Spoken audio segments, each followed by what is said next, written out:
ચાલો મિત્રો, આપણે આવી ગયા છે આજે ભૂરા કાકા આવી ગયા છે રાજકોટની તદ્દન નજીક જામનગર રોડ ઉપર સનાતન ધામ વૃદ્ધાશ્રમ ની મુલાકાતે. અને ભૂરા કાકા જો ખાલી નામ સાંભળીને જ આવ્યા છે કે સનાતન ધામ વૃદ્ધાશ્રમ શું છે, કેવું છે, અંદર શું સુખ સુવિધા છે.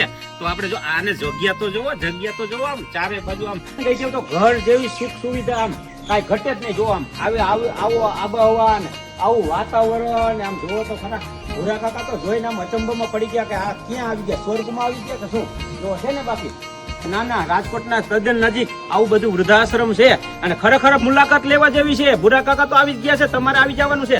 તમારે આજુબાજુ કોઈ નિરાધાર વડીલો હોય, અશક્ત વડીલો હોય અને ઓમ હલન ચલન કરી શકતા હોય ને પણ કોઈ એના આગળ પાછળ કોઈ હોય નહીં, તો આ સનાતન ધામ વૃદ્ધાશ્રમ ની મુલાકાત લેજો અને તમને અંદર કેવી સગવડતા છે ને દેખાડો. આપણે જો મિત્રો, હજી તો આપણે ગેટ ની અંદર પ્રવેશ કર્યો ને તો દાદા આપણને મળી ગયા. અને જો અહીંયા દાદા જો સીતારામ ની માળા ચાલુ છે. ઘરે માળા કરવાની મજા ન આવે, અહીંયા માળા કરવાની મજા આવે. દાદા આ ઘર છે. પેલા તો તમને સીતારામ. હિતેશભાઈ લશ્કરી, કારણ કે આવડું મોટું વૃદ્ધાશ્રમ નું સંચાલન કરે તો વિચાર કરો, સનાતન ધામ વૃદ્ધાશ્રમ અને સંચાલન પોતે દેખરેખ રાખે છે. ટાઈમથી ચાલુ કર્યું છે આપણે છેલ્લા 15-20 દિવસથી શરૂ. 15-20 દિવસથી. બહુ સરસ. જો તમે આમ જોઈ લ્યો કે માણસોને આવો વિચાર એક આવો ને, કારણ કે આ બધું પુણ્યનું કામ છે. ઈ એક અહોભાગ્ય છે આપણું. અને ભૂરા કાકાને બાપુ મળી ગયા છે. બાપુ આપણે બધું જોઈ લઈ કેવી સગવડતા છે. ભૂરા કાકાને દેખાડવું પડશે ને તમારે. ભૂરા કાકાને કોઈ પૈસે તો એમ ખબર પડે ને ભૂરા કાકા અહીંયા ક્યાં પહોંચી ગયા. ભૂરા કાકાને રહેવા આવું કોઈ જો મિત્રો, ભૂરા કાકા હાટુ દરવાજા ખુલ્લા છે પણ ઘરમાં વાંધો પડે. આવી આબોહવામાં રહેવું, કારણ કે અત્યારે તો પેલા સારું વાતાવરણ મળવું મુશ્કેલ છે.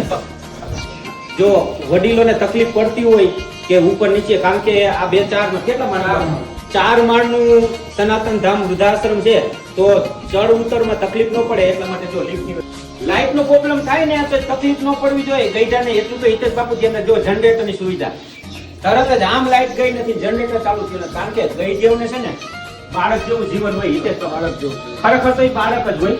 જેટલી બાળકની આપણે ધ્યાન રાખીએ એટલા વડીલોને 60 વર્ષ પછી આપણે ધ્યાન રાખવી જોઈએ ખરેખર.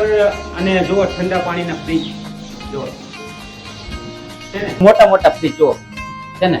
ભૂરા કાકા એની જિંદગીમાં આવું વૃદ્ધાશ્રમ પહેલી વખત જોયું, સનાતન ધામ વૃદ્ધાશ્રમ, કે જે હજી ચાલુ થયું ને 15 દિવસ થયા પણ હિતેશ બાપુનો એટલો અંદરથી ઉમંગ છે. જો તમે બધી સગવડતા પહેલેથી કરી રાખ્યું છે.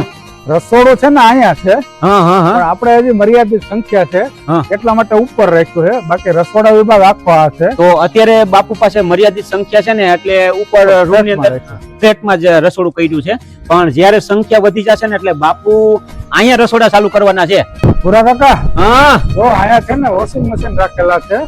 કોઈ વડીલોને અપ ટુ ડેટ થઈને કપડા મળી જાય. કોઈને હાથે ધોવાના નથી. આ મોટું વોશિંગ મશીન છે. આ બે 10 કિલોના છે. જો કોઈ વૃદ્ધોને હાથે એક પણ કપડું ધોવા નથી, હિતેશ બાપુ કહે છે. કારણ કે આની અંદર જ બધું ધોવાઈ જાય ને, કપડા ફ્રેશ થઈને જ વૃદ્ધોને મળી જાય. એને અહીંયા કાંઈ કરવા નથી જોવાની મારા સિવાય. આ રસોડું છે. આવો. આ બેનો રસોડા, આ બેનો રસોઈ, સાફ સફાઈ બધી જવાબદારી સંભાળે એમ. સરસ. સવારે ચા નાસ્તા થી માંડી રાતે જમવા સુધીની તમામ વ્યવસ્થા આ બેનો કરે. અને અહીંયા જ રહે છે. અને ખરેખર તો એના માટે સેવાનું કામ કહેવાય. વૃદ્ધોને મિત્રો શું જમવાનું છે અને શું નથી જમવાનું, જેમ નાના બાળકને હાંચવીને એમ આપણે વૃદ્ધોને હાંચવો પડે. અમે અત્યારે વૃદ્ધોને પૂછીને જ બનાવીએ. કેમ ને, પેલા એને પૂછ લેવાનું. પેલા એને પૂછવાનું શું આજે જમવું છે, અને પછી જ આપણે રસોઈ બનાવવાની. કોઈ મેનુ ફિક્સ નહીં. જો મિત્રો, હિતેશ બાપુનું જો અંદરથી કેટલું લાગણી ભર્યું દિલ છે કે વૃદ્ધોને પેલા પૂછવાનું, એવું નહીં મેન્યુ વૃદ્ધો કે અમારે આ જમવું છે બનાવવાનું. તમે એક વખત મિત્રો મુલાકાત લ્યો. તમારે આજુબાજુ કોઈ નિરાધાર વૃદ્ધો હોય, વડીલો હોય, અશક્ત હોય કે જેનું કોઈ નથી, એના માટે છે સનાતન ધામ વૃદ્ધાશ્રમ. કોઠાર ભર્યા છે, ઘઉં બાજરો જો 3 બધી વસ્તુ જે વૃદ્ધોને જે જમવું હોય એમ કે જાહેર નો રોટલો તો સવારે 7 વાગે ચા પાણી નાસ્તો જે છે ને એ પ્રમાણે બની જાય. 10 વાગે ફરીવાર ચા આપવામાં આવે. બપોરે 12:30 વાગે પૂર્ણ રોટલી શાક દાળ ભાત ક્યારેક મિષ્ટાન. 3-4 વાગે પાછી ચા નાસ્તો અને સાંજે પાછું જમવાનું. આપણે દેશી વાળું કહીએ વાળું કરવાનું. પંખો નીચે સેટી હાઈ ક્લાસ ગાદલું. જો અને બાલ્કનીમાં પાછું જો જારી ઈ રૂમ ની અંદર કરતા 2 બેડ, પાછા અહીંયા રૂમ ની અંદર 2 બેડ, અને અહીંયા પાછો જો સંડાસ બાથરૂમ. વૃદ્ધોને કે આખું જવાનું જ નહીં, બધાય રૂમ નું અલગ અલગ જો છે ને. ગરમ પાણીની સુવિધા છે હો બેન. આમાં પાછા ગરમ પાણી આવે. સોલાર છે. હા હા. જેમ આપણે નાના બાળકોને ને આપણા ઘરે વૃદ્ધોને જેવી રીતે હાચવતા હોય ને એવી જ રીતે આ કણે હિતેશ બાપુ ઈ જ રીતની બધી વ્યવસ્થા પૂરી પાડી. જો તમે કુદરતી ગ્રામીણ વિસ્તાર આવી ગયો ને એટલે તમે જો કુદરતી વાતાવરણ તો તમે જુઓ. હા, મુલાકાતીઓ કોઈ આવે, કોઈ બીજા કામમાં આવે તો અહીં મળવાનું. વ્યવસ્થા હા, રાખી. સરસ લ્યો. અને સીસીટીવી કેમેરા તો બાપુ ઘણી જગ્યાએ આપણે સ્કૂલમાં ને બધે જોઈ છે કે સીસીટીવી કેમેરા હોય, પણ વૃદ્ધાશ્રમ ની અંદર એમાંય સનાતન ધામ વૃદ્ધાશ્રમ ની અંદર સીસીટીવી કેમેરાથી સજ્જ. તો આવું તો પહેલી વખત જોયું, કારણ કે હજી તો આપણું પેલું પગથિયું છે બાપુ. અને તમે આટલું બધું અંદરથી એમ તમને એમ કે મારે આ કરવું છે, તો આટલું બધું તમે વ્યવસ્થિત રાખ્યું છે. બાપુ 20 વર્ષથી તમારું સપનું છે ને કે મારે આ કાર્ય કરવું. 20 વર્ષથી મનમાં હતું પણ થતું નહોતું. એમ ને.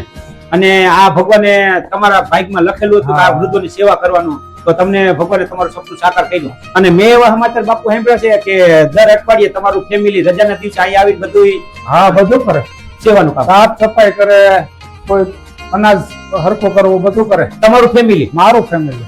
પણ ઈ ઉપરાંત એનો પરિવાર જે છે ને ઈ અઠવાડિયામાં એક દિવસ જેને રજાનો દિવસ હોય ત્યારે અહીંયા આવીને અને અનાજ હરખું કરવું, બકાલું હરખું કરવું, સાફ સફાઈ કરવી, ત્યાર પછી આ વડીલો છે એના કપડા હાથે ધોવા, વિચારવા, જે કઈ કચરા પોતા કરવાના હોય એનો પરિવાર ખુદ આવે છે સેવા કરો. તો વિચાર કરો, એનું આખું કુટુંબ એમ કહું છું ને કે આ સેવાની અંદર અત્યારે વ્યસ્ત છે. એમ આખો પરિવાર કરતા મારો આખો કુટુંબ આમાં સામે. કેમ ને. અમે 4 ભાઈઓ છીએ, 4 ભાઈઓનો અહીંયા આવે, બધાય આવે. બધાય આવે. અને બીજા નંબરની અંદર કે માણસો સાંભળે કે આવી બધી સનાતન ધામ વૃદ્ધાશ્રમ ની અંદર આવી બધી સગવડતા છે, તો મુલાકાતી એટલા મુલાકાતીઓ આવે. હરરોજના તમે તો મુલાકાતમાંથી નવરાત નહીં થવાના. આવે રાખે. હા, કોઈ પૂછપરછ કરવા આવતો હોય, કોઈ એમને મનોરંજન કરવા કોઈ જોવા આવે, જોવા કે ભાઈ અમારે દાખલ થવું છે તો જોવા આવે ને હા, કે જોવા. આપણને ગમશે કે નહીં નહીં ગમે. સામે ગાર્ડન છે, હા હા. લીમડા ખૂબ આવેલા છે હમ. અને અત્યારે ઘણા મોટા થઈ ગયા છે. પણ મારી એવી ઈચ્છા છે કે કોઈ પણ રાજકોટ વાળા કે ગમે તેને અહીંયા કથા કરવી, ભાગવત કરવી, રામકથા કરવી, એને ફ્રી દેવું છે. એ આ બાપુનું સપનું છે, હિતેશ બાપુનું, કે અહીંયા આલિશાન જગ્યા છે, મોટું મેદાન છે, અહીંયા 1000-1500 માણસો અમાય એવડી જગ્યા છે. તો કોઈને કથા કીર્તન કરવા હોય, એટલે કે દેવી ભાગવત રાખવું હોય, શિવપુરાણ રાખવું હોય, રામપારાયણ રાખવું હોય, જે કઈ શ્રીમદ ભાગવત રાખવું હોય, તો એના માટે બાપુનો વિચાર એવો છે કે મારે આ ફ્રીમાં જગ્યા એને કથા કીર્તન કરવા માટે આપવી છે, સપ્તાહ કરવા માટે આપવી છે, પારાયણ બિહારવા માટે આપવી છે. તો કોઈ એવા વ્યક્તિ હોય કે જેને જગ્યાનો અભાવ હોય, આજુબાજુ જગ્યા ન હોય અને પૈસા દેતા જગ્યા ન મળતી હોય, તો હિતેશ બાપુનો સંપર્ક કરવો. બધા વડીલો હોય તો વડીલો ખરેખર ઈશ્વરનું રૂપ હોય છે. જો વડીલો અહીંયા હોય તો જગ્યા તો પવિત્ર છે જ, પણ બાપુની ઈચ્છા એવી છે કાંઈ કને કથા કીર્તન થાય. તો કોઈને પણ કરવી હોય, રાજકોટની આજુબાજુ કોઈને જગ્યા ન મળતી હોય, સનાતન ધામ વૃદ્ધાશ્રમની મુલાકાત લ્યો. બાપુના નંબર છે, કોન્ટેક્ટ નંબર, એમાં સંપર્ક કરો અને જગ્યા માટે પણ તમે મળો બાપુને. એટલે અહીં કણે અમારે આ વડીલો બધા કથા સાંભળે ને. મારું નામ દિનેશભાઈ લશ્કરી છે, પણ આપણી ચેનલ છે ભૂરા કાકાની મોજ. જો ચંદ્રિકાબેન સાંભળો, અહીં કણે એ અમારી સાથે જ આવ્યા છે અને જોવા માટે જાણવા માટે જ આવ્યા છે. પણ એને એવો અહેસાસ થયો કે ના, ખરેખર અહીં કણે કોઈ એવા નિરાધાર, કોઈ અશક્ત, કોઈ આજુબાજુ નબળી પરિસ્થિતિના વડીલો હોય કે જેની આગળ પાછળ કોઈ ન હોય, તો એ એક વખત તમે એના થકી તમે કોઈ આજુબાજુના મારા વિડીયો જોતા હોય ને એના થકી તમે એને હેલ્પ કરી અને મુલાકાત લ્યો હિતેશ બાપુ લશ્કરીની. અને એના કોન્ટેક્ટ નંબર આપેલા છે, તમે મુલાકાત લઈ તમે એ વડીલોને એક વખત અહીં લઈ આવો, પછી જવા નામ નહીં.